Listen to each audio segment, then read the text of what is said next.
Have you ever wondered what really happens to your in-flight meal before it lands on that tiny plastic tray in front of you at 35,000 feet?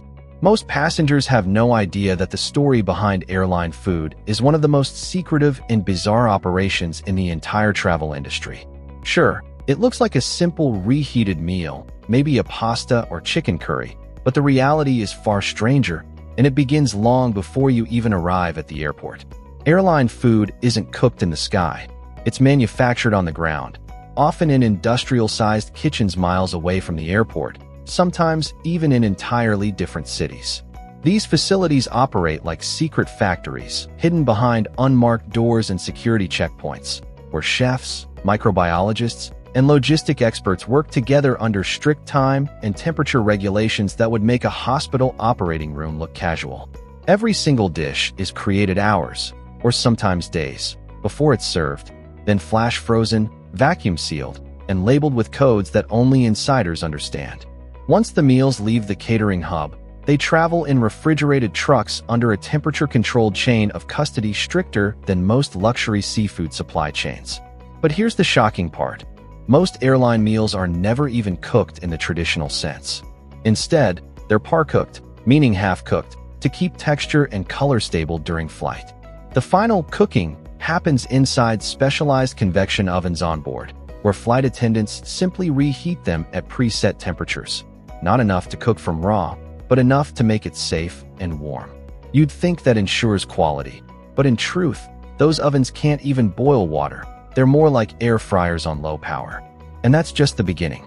Many passengers don't realize that their fresh salad or fruit cup was probably prepared more than 48 hours before the flight took off. Why? Because airlines build their menus around supply chain efficiency. Still, some airlines quietly compete in a hidden war of culinary prestige. You've probably noticed how some carriers brag about their Michelin-starred chefs or gourmet menus. But here's the truth. Most of those celebrity chef meals are created for PR, not taste. The chefs design the recipes, sure, but they don't cook them. Once the recipes are approved, they're turned over to industrial kitchen teams that mass-produce thousands of identical portions daily using mechanical fillers and calibrated machines. Even the grilled chicken marks are sometimes printed using laser branding, not actual grills. And when you order that artisan dessert, it's likely frozen for up to a month. First-class passengers may get slightly fresher options, but even then, it's all part of the same supply chain. The difference? Presentation. In first class, attendants plate your food with finesse, maybe sprinkle a few herbs, pour the sauce tableside. But behind the scenes, it's the same product reheated in a different dish. There's another hidden layer most travelers never think about: the food waste problem. Every flight has to load extra meals in case of last-minute passenger changes or crew needs. But uneaten food, even sealed ones, must be discarded after landing due to international sanitation laws. That means tens of thousands of meals are thrown away every single day worldwide. Some airports have incineration facilities just for this purpose. Others donate sealed, non-perishable items like snacks and bottled drinks to charities, but the majority ends up destroyed.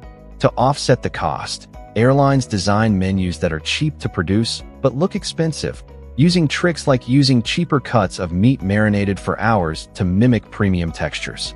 Ever wonder why airline curries and stews are so common? It's not just cultural, it's chemistry. These dishes hold flavor and moisture even after multiple reheating cycles. Steak or eggs, on the other hand, turn rubbery, which is why you rarely see